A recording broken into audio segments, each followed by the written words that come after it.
And President Biden will depart tonight for his first visit to the Middle East since taking office.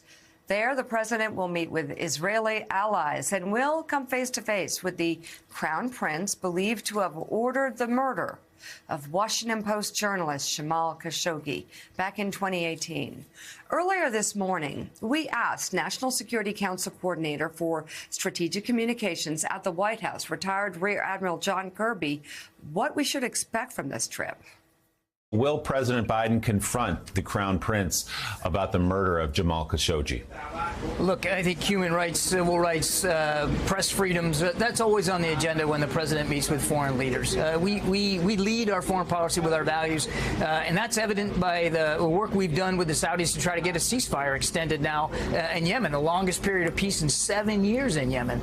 So I have no doubt that the president will, in every discussion that he has on this trip, raise our concerns over values and human rights. I'm not going to get ahead of specific conversations, but the president was very clear when he took office about holding Saudi Arabia accountable for Mr. Khashoggi's murder, and that we wanted to reorient that relationship but not rupture it.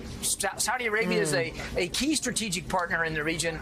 There's an awful lot of work to be done, not just bilaterally with the Saudis on this trip, but in the context of the GCC, which is really the main purpose here on Saturday. For more on President Biden's trip, we're joined now by White House reporter for Politico and Morning Joe senior contributor Eugene Daniels. Eugene, obviously the White House has plans. They want to accomplish a lot in the Middle East. But, boy, some complications. You look at the publisher of the Washington Post, Fred Ryan, just a searing op-ed about the visit, and some problems also with Israel right now, and kind of reminded of the old Don Rumsfeld line that you don't go to war with the army that you want. Well, you don't get to go to the Middle East with the Middle East that you want. You go to the Middle East with the Middle East that you have. And this one's kind of complicated for the White House, isn't it? No, it absolutely is. And one of those reasons that it's complicated is this is not a trip that President Biden seems exactly thrilled to even be on. He has not wanted to focus on the Middle East. He has wanted to back up on that when it comes to their foreign policy.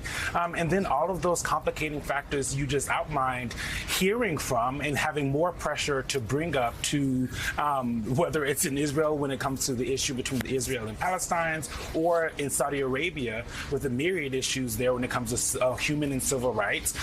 We've spoken to at Playbook some of the families from the 9/11 families who say they want to see the president bring up 9/11 and what Saudi Arabia may have done and been involved in that day. So it's a lot of pressure on the president on this trip.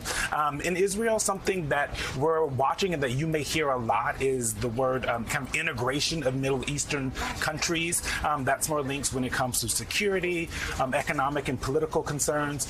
And in Saudi, this is where the eyes are going to be. Everyone's going to try to figure out, is he going to shake MBS's hand? Will there be a picture of them together? Is he going to bring up the killing of that Washington Post reporter? Is he going to bring up 9/11 to these folks? And that is something that this White House has been talking about.